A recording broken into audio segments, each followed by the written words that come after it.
Hello guys and welcome to Medicophily, and this is the video on BP taking. So please just watch the video till the end so that you can just know how to measure the blood pressure accurately. And don't forget to subscribe to Medicophily, and please let us know if you just need any videos on any other disorders or something. Please let us know just below in the comment section. Okay, now let's move on to the procedure of BP taking.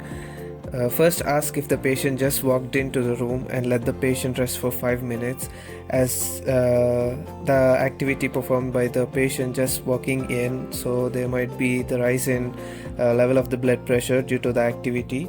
So just let the patient rest for 5 minutes.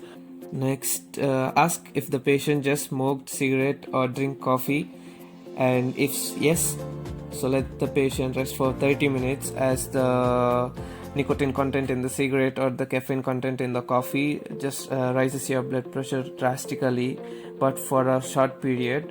So to just avoid some errors in your blood pressure taking, so ask the patient if he just had a cigarette or drink coffee before he come for the BP testing, and if yes, let the patient rest for 30 minutes and then proceed with the BP taking. And next, make sure that the room is quiet and comfortably warm, because if the room is not comfortable and if the room is really hot, it also might affect your blood pressure. Now let's proceed with the actual process of BP taking. Before you just tie a cuff around the patient's arm, you just make sure that the patient hand is just free from clothing, and just inspect for any lesions or scars on the patient hand. If there is any scars and lesions or wounds on the patient's hand, just prefer the other hand for BP taking. Just make sure that the patient is sitting quietly and relaxed with both feet touching on the floor, so that the patient's body will be in the resting position and there will be no possible chances of increase of their blood pressure due to any situations or conditions. Just make sure that the patient's arm in which you intend to take the blood pressure is just placed at the level of the heart. So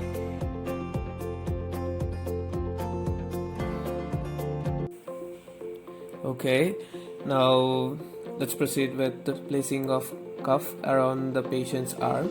So this is how you have to place the cuff around the patient's arm. Just notice that the pressure tubes, which should be in the inferior side of the hand, and you have to just twist it tight and then place the cuff like that, and it should be placed 2 to 3 centimeters from the antecubital crease.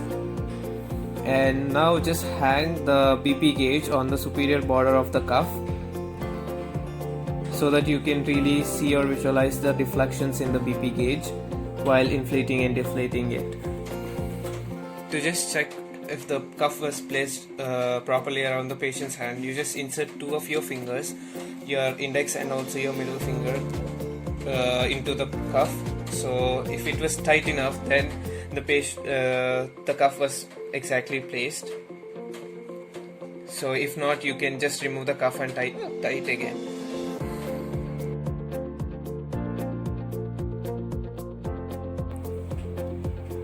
So now let's see how to determine the maximum inflation level that you have to and that you can inflate the cuff. So for this, you just place 3 of your fingers, that is 2 to 3 fingers, onto the radial artery, which is superior to the radial bone towards the thumb side, and just start feeling the radial pulse. Alright, now the next thing that you have to do is just start inflating the cuff up until the pulse is disappeared. So you should just feel the pulse that your fingers are placed there should disappear, and just note down the value at which the pulse actually disappeared. For this patient, the pulse disappeared at 120. So to determine the maximum inflation level, we have to add 30 mm of Hg for the level determined. So it is 120 plus 30, it would be 150 for this patient. So maximum inflation level of this patient is 150. So now the next thing that we have to do is just use the stethoscope and just proceed with auscultation. And for this, just use the stethoscope specifically the bell of the stethoscope, so that you could hear the sounds, the coronal cuff sounds very clearly.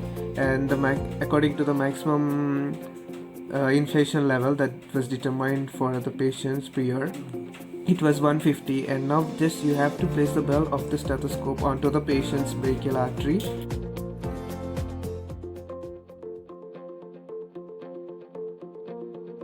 Just inflate the cuff to the level just determined priorly, that is 150 for this patient. And now you have to just adjust the cuff and inflate it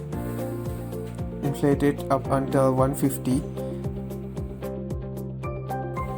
Now the next step that you have to do is just deflate the cuff at the rate of 2 to 3 Hg per second, and just listen to the coronal cuff sounds clearly up until it disappears. So now just note at which you hear the sound at least 2 consecutive beats. That would be your systolic blood pressure. Just note that point and then continue to deflate the cuff, and just deflate it until the sounds become muffled and disappear slowly. And the point at which it slowly disappears would be the diastolic blood pressure.